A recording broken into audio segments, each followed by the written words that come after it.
বরিশালের শীর্ষ সন্ত্রাসী হিসেবে পরিচিত নাককাটার রুবেলের গুলিবর্ষণের ঘটনায় রিফিউজি কলোনির বাসিন্দাদের মধ্যে চরম আতঙ্ক বিরাজ করছে।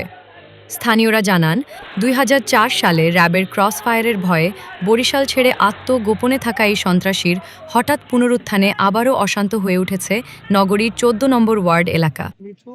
আমার পার্শ্ববর্তী ওয়ার্ড, তো সেখানে আমরা শুনেছি যে নাককাটা রুবেল নামে একটা ছেলে আছে। ও ২০০৩ সালে আমাদের যুব দলের মহানগর সেক্রেটারি মাহবুব মেহেদি ভাইয়ের অনুসারী ছিল। পরবর্তী শেষ দিকে ও খুব উশৃঙ্খল হয়ে ওঠার পরে বা মেহেদি ভাই মরা আমাকে র্যাবের ক্রস ফায়ার হওয়ার মারা যাওয়ার পরে ওরা বরিশাল থেকে দূরে সরে গিয়ে গা ঢাকা দিয়েছিল।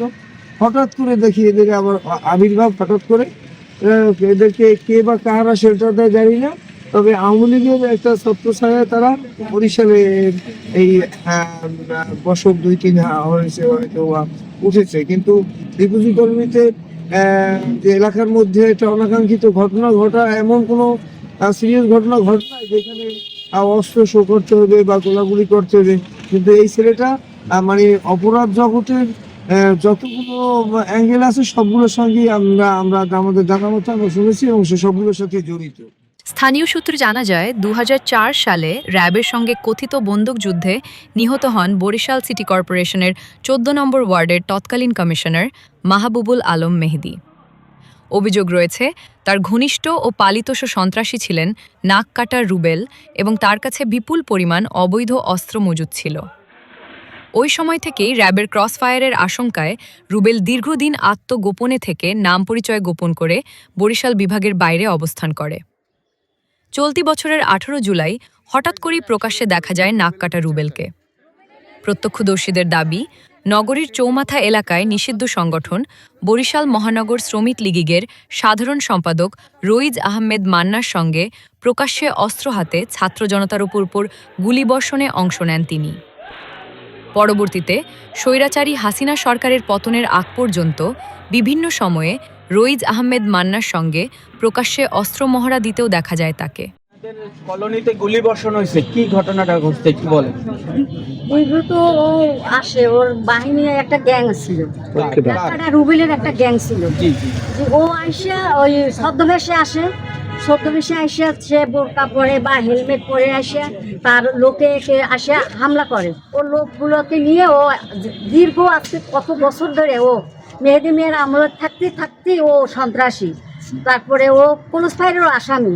তারপরে ও চলে যাওয়ার পরে এই যে শেখ হাসিনা চলে যাওয়ার পরে আবার ও বাইর হয়েছে। বাইর হওয়ার পরে এসে এই মানুষকে আবার হয়রানি করতেছে, আবার অত্যাচার করতেছে। আপনার সাথে কোনো অত্যাচার? হ্যাঁ, আমাকেও মারধর করছে। এখানে এলাকাবাসীর সামনে বসে ওপেন ওর সন্ত্রাসী বাহিনী নিয়ে আমাকেও মারধর করছে। আমি মেডিকেলে ভর্তি ছিলাম, তারপরে আমি র্যাব বাহিনী, সেনাবাহিনী, তারপরে আর্মিদের কাছে মামলা করছি বা পুলিশ কমিশনারের সাথেও আমি মামলা করছি। ওকে।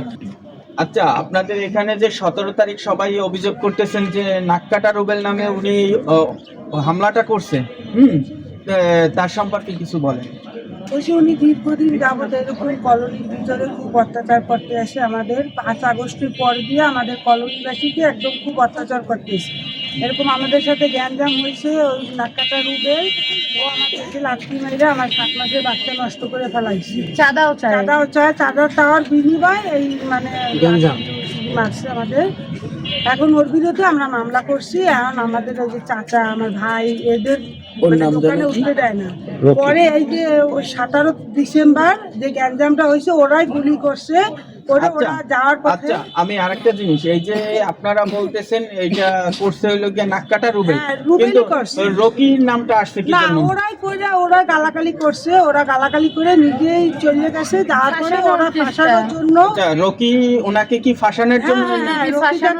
ওনার সাথে ওনাদের কি কোনো শত্রুতামি আছে? না, আমি বলতে চাচ্ছি নাককাটা রুবেলের সাথে রকির সাথে কি কোনো শত্রুতামি আছে?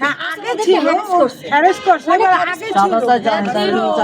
খারাপ, খুব নষ্ট। এলাকাবাসী প্রতিবাদ করছি বিদায় ও সবার সাথে শত্রুতা আচ্ছা করে। ঠিক আছে। আচ্ছা রকি সম্পর্কে কিছু বলেন। সে এখন বিএনপির নেতা ছিল, এখনো তারা বিএনপি, তার ফ্যামিলি সবাই বিএনপি করে।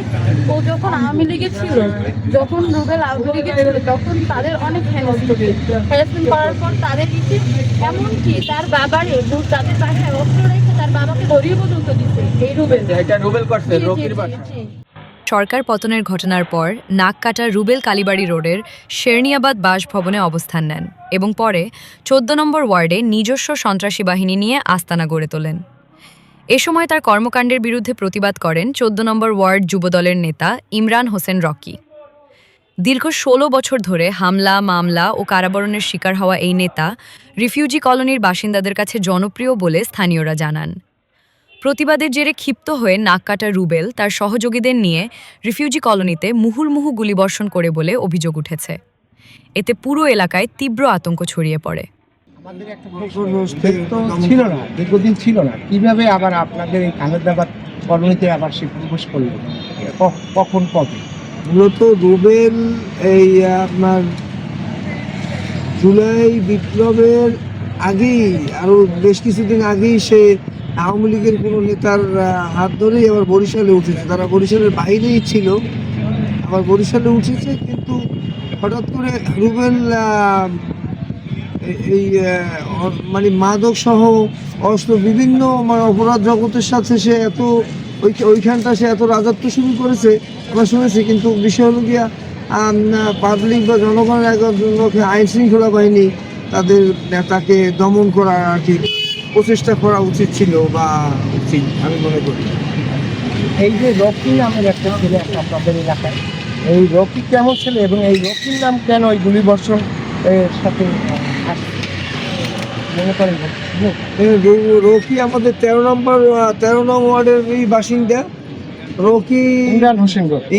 ইমরান হোসেন রকি। রকি অত্যন্ত ভালো ছেলে, কিন্তু ওর ফ্যামিলি এবং ওর পারিবারিক অর্থ সম্পদের কারণে হয়তো বা ওর আশেপাশের লোকজনগুলো ওকে উদ্দেশ্য প্রণীতভাবে ওকে শত্রুতামূলকভাবে ওর ফ্যামিলিটাকেই বিভিন্নভাবে বিপদে ফালানোর পায়ে তারা চলে। আমরা যতটুকু জানি এবং শুনেছি এবং আমাদের পরখ করা এই বিষয়টা কিছুটা বিষয় এই যে ওদের ফ্যামিলিগত কারণে ওদের আশেপাশে থেকে থাকে। ইমরান হোসেন রকি কি কখনো আওয়ামী লীগ বা তার পরিবার আওয়ামী লীগের সাথে জড়িত ছিল না? দেখেন 16-17 বছর ফ্যাসিস্টের আমলে অনেকে সামাজিকভাবে চলাফেরা করতে গেলেও বন্ধু বান্ধব আওয়ামী লীগ হইলে তাদের সাথে চললে কিন্তু সে আওয়ামী লীগ হয় না। আমরা তার ফ্যামিলিকে 2 যুগের বেশি চিনি। তার ফ্যামিলি কখনোই আওয়ামী লীগের জয় বাংলা জিন্দাবাদ কখনো দেয় নাই, জয় বাংলা বলে নাই। হ্যাঁ, কিন্তু সে আমার জানা মতে তারা আওয়ামী লীগ ফ্যামিলির না এবং সেও আওয়ামী লীগের ঘটনার না। আমাদের লাস্ট প্রশ্ন, এখন এই যে নাককাটা রুবেল আবার আপনাদের এলাকায় যে আস্তানা করেছে আমাদের পাশে, এখন এই রুবেলের যে অস্ত্রের জন্য আপনাদের এলাকা আমরা গিয়েছিলাম, অনেকের সাথে কথা বলেছি, সবাই আতঙ্কে আছে। এখন আপনি প্রশাসনের কাছে কী দাবি করবেন? দেখেন, অপরাধ জগতের যেই অপরাধী হোক না কেন, কিন্তু সন্ত্রাসী তো সন্ত্রাসী, সে কোনো দলের হয় না।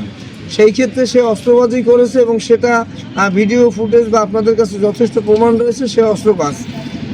আইন শৃঙ্খলা বাহিনীর প্রতি আমার বিনীত অনুরোধ হইল যে সামনে আগামী নির্বাচন অথবা নির্বাচন পরবর্তী সময় আগামী এবং ওই অত্র এলাকা এবং সামাজিক ব্যবস্থা এবং সামাজিকভাবে ওই এলাকার পরিবেশটা সুন্দর রাখার জন্য আইনশৃঙ্খলা বাহিনীকে আমরা তাকে কঠোর হস্তে দমন এবং তার অস্ত্র উদ্ধারের জন্য আমি বিনীত অনুরোধ করছি।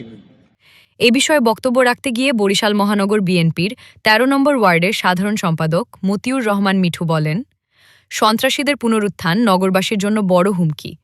অবিলম্বে জড়িতদের বিরুদ্ধে কঠোর আইনগত ব্যবস্থা নিতে হবে। ঘটনার পর থেকে এলাকায় অতিরিক্ত পুলিশ মোতায়েন করা হয়েছে। আইনশৃঙ্খলা বাহিনী জানিয়েছে, পরিস্থিতি নিবিড়ভাবে পর্যবেক্ষণ করা হচ্ছে এবং অভিযুক্তদের গ্রেফতারে অভিযান অব্যাহত রয়েছে।